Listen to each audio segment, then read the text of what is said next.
BA तृतीय वर्ष के प्रिय विद्यार्थियों, आपको आज हम बीए तृतीय वर्ष में लगने वाले ग्रंथ लघु सिद्धांत कौमुदी के जो आपके विषय में पाठ्यक्रम में लगता है वह है तिङन्त प्रकरण। उस तिङन्त प्रकरण को आज हम पढ़ेंगे। तिङन्त प्रकरण में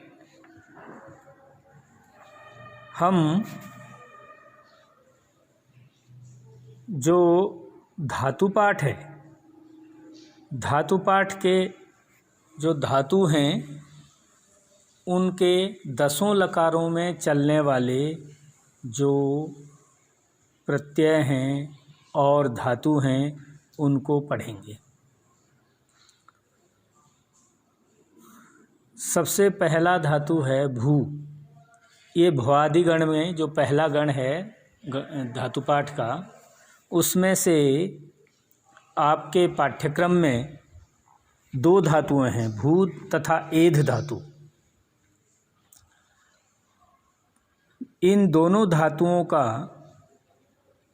लट लकार, लोट लकार, ऋट लकार, लंग लकार तथा विधिलिंग, इन 5 लकारों में आपको सिद्धि करनी है। या जो क्रिया होती है उन क्रियाओं की सिद्धि सूत्रों के माध्यम से पढ़ना है। और आपके पाठ्यक्रम में इसके अलावा तिङन्त प्रकरण में यह भी है कि जो अन्य भवादि गण से अन्य जो और 9 गण हैं, उन गणों के जो प्रथम धातु हैं, उन धातुओं के भी लट लकार में, केवल मात्र लट लकार में, उन 9 गणों के प्रथम धातुओं के लट लकार में रूप सिद्धि करनी है। ये आप जो आपके इस सिद्धांत कौमुदी में तिङन्त प्रकरण में जो पाठ्यक्रम है वह आपको स्पष्ट रूप में बता दिया गया है। इसको आप ध्यान से अपने मन में रखेंगे और इसको आप पढ़ेंगे। तो प्रथम जो भू धातु है, इसके 5 लकारों में 5 लकार आपको बता दिए गए। 5 लकार लट, लोट, ऋट, लंग और विधिलिंग, इन लकारों में पाठ पढ़ना है। अब भू धातु के जो 5 लकारों में रूप बनेंगे, उन रूपों के लिए लगभग 70 सूत्र यहाँ पर पढ़ने हैं। उन 70 सूत्रों को भी आपको उसका अर्थ आना चाहिए, तभी जो है आप इन 5 लकारों में भू धातु की रूप सिद्धि करने में सक्षम हो सकेंगे। तो पहला सूत्र हम आज पढ़ते हैं, लह कर्मणि च भावे च कर्मकेभ्यः। संस्कृत साहित्य में, संस्कृत व्याकरण में 3 वाच्य होते हैं, कर्मवाच्य, कर्तृवाच्य और भाववाच्य। इसमें जो ये सूत्र है यह कहता है कि सकर्मक धातुओं से कर्तृवाच्य में तथा कर्मवाच्य में तथा अकर्मक धातुओं से कर्तृवाच्य और भाववाच्य में लकार होते हैं। तो लकार 10 प्रकार के होते हैं, आप जानते हैं, और नहीं जानते हों तो आप जो है नोट अवश्य करें। आपने 14 सूत्र पढ़े होंगे, उनमें से ऐ उण ऋल ऋक ए ओंग, इन 3 सूत्रों के जो अक्षर हैं, उन अक्षरों को ले करके ल में लगाते जाइए तो आपके लकार बनते जाएंगे। जैसे ऐ ऊण में 3 अक्षर हैं, ल में अ लगाइए लट लकार, ल में ई लगाइए लिट लकार, ल में ऊ लगाइए लुट लकार। और रिक में री को लीजिए, क्योंकि री जो है व्यंजन शब्द, व्यंजन उच्चारणात्मक के रूप में होता है, तो री लगाइए ल में तो रिट, 4 लकार हो गए। अब जो है ए ओंग, इसमें जो है ल में ए लगाइए लेट और ल में ओ लगाइए लोट, ये 6 लकार हो गए। और इनको टित लकार कहा क्योंकि इसमें ट इत संज्ञा बनता है। लट लिट लूट रिट लेट लोट, ये टित लकार हो गए, 6 टित लकार हो गए। और गित लकार, वो भी इन अक्षरों को लगाइए।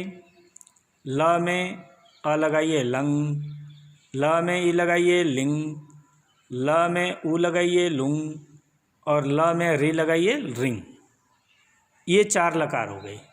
इनमें से जो लिंग लकार है उसके 2 भेद बताए गए हैं, विधिलिंग और आशीर्लिंग। तो गित लकार 5 हो गए और टित लकार 6 हो गए।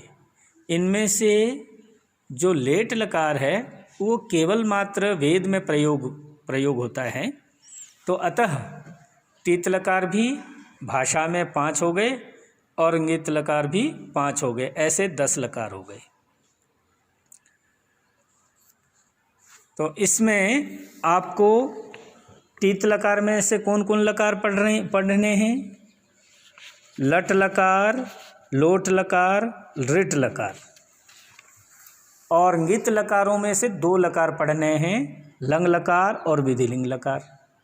ये ध्यान पूर्वक आप अपने मस्तिष्क में उतार लें कि इन्हीं 5 लकारों में आपको भू धातु तथा एध धातु के रूप सिद्धि करनी है। और जो 9 गण रह गए धातु पाठ के, उन गणों के प्रत्येक प्रथम धातु का केवल मात्र लट लकार में रूप सिद्धि करनी है। तो आपने इस लह कर्मणि च भावे च कर्मकेभ्य इस सूत्र का अर्थ पढ़ लिया, 10 लकारों के संबंध में भी पढ़ लिया। तो इस सूत्र को आपने समझ लिया। अब जो है अगला सूत्र है वर्तमाने लट। लट लकार किस काल में प्रयुक्त होता है? क्योंकि ये जो है क्रिया है और क्रियाएं प्रयुक्त होती हैं भूतकाल, भविष्यत काल और वर्तमान काल, 3 विशेष काल हैं। इन तीनों कालों में लकारों का प्रयोग होता है। तो वर्तमान काल में लट लकार का प्रयोग होता है, ऐसा कहा गया है। अगला सूत्र है तिप्तस्झी सिप्तस्थ मिवस्मस् ताताम झ थासाथाम ध्वम इडवहिंग महिंग। ये 18 प्रत्यय हैं और लकारों के 3 वचन और 3 ही पुरुष, ऐसा बना के 3 से 3 गुणा कर देते हैं तो 9 बनते हैं। तो 9 प्रत्यय, जो पहले 9 प्रत्यय हैं वो परस्मैपद पद के हैं और जो अगले 9 प्रत्यय हैं वो आत्मनेपद पद के हैं। तो तीप्तस्झी सिप्तस्थ मिवस्मस्, ये तो परस्मैपद पद के हैं। त आताम झ था साथाम ध्वम इट वही महिंग, ये आत्मनेपद पद के प्रत्यय हैं। आगे इनकी व्याख्या करते जाएंगे। लह परस्मै पदम, इनको क्योंकि ये जो है लकार से संबंधित 18 प्रत्यय हैं, तो इन प्रत्ययों को क्या कहा? परस्मै पद संज्ञक कहा गया। इन जो 18 प्रत्यय हैं इनको ल कहा गया, ल। और लकार के स्थान पर होने वाले ये जो आदेश हैं ये 18 के 18 इनकी क्या संज्ञा हैं? परस्मैपद पद संज्ञक। अगला सूत्र कहता है तंगानावात्मनेपदम।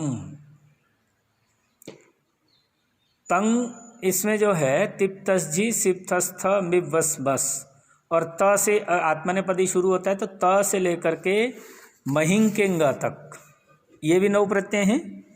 और आनच, शानच, कानच ये जो प्रत्यय हैं इनकी क्या संज्ञा है? आत्मनेपद संज्ञा। तो इनको आत्मनेपद संज्ञक बना दिया, 2 भेद कर दिए। पूरे 18 प्रत्यय को पहले कह दिया परस्मैपद संज्ञक हैं, फिर त से लेकर के महिंग के ग तक जो 9 प्रत्यय हैं अगले उनको आत्मनेपद संज्ञक बना दिया। तो इसीलिए इन 18 प्रत्ययों के 2 भेद हो गए। पहले जो 9 प्रत्यय हैं उनकी परस्मैपद संज्ञा और अगले जो 9 हैं उनकी आत्मनेपद संज्ञा हो गई।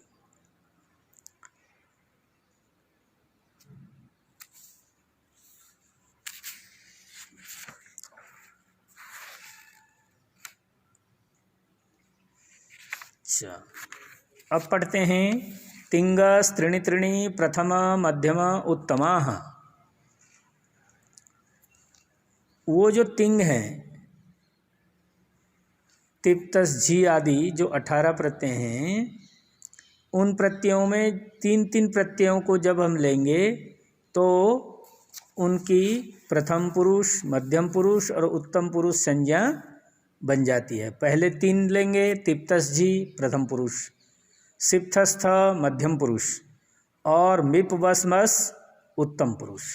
इसी प्रकार से आगे ये परस्मै पद के हैं, आगे आत्मनेपद के भी ऐसे प्रथम पुरुष, मध्यम पुरुष, उत्तम पुरुष।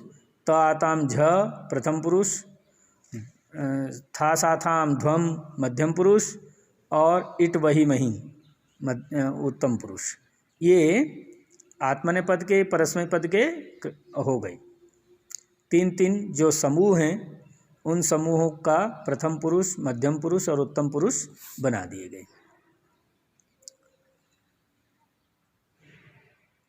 उन तीनों में से जो त्रिक बनाए गए हैं उन तीनों के समूह में से एक प्रत्ययों को लेकर के अब एक वचन, द्विवचन, बहुवचन संज्ञा करने वाला सूत्र है। तानि एकवचन द्विवचन बहुवचनान्येकशः। उन तीनों में से उन जो त्रिक बनाए गए हैं एक समूह का जो प्रथम पुरुष का 3 प्रत्यय है, जैसे तिप्तस झी ये प्रथम पुरुष है, उन तीनों को क्या हो जाएगा? क्रमशः एक वचन, द्विवचन, बहुवचन। ऐसे ही मध्यम पुरुष का और उत्तम पुरुष का जो समूह बनाया गया है, 3 प्रत्ययों का समूह बनाया गया, उन तीनों को एक लेकर के प्रथम एक वचन, द्विवचन और बहुवचन ये संज्ञाएं हो जाएंगी। आज ये आपने संस्कृत व्याकरण में जो तिङन्त प्रकरण है उसको पढ़ा और आप ध्यान से इसको पढ़ें, सुने और कोरोना काल में अपने को सुरक्षित रखते हुए अपने पाठ को पढ़ते रहें।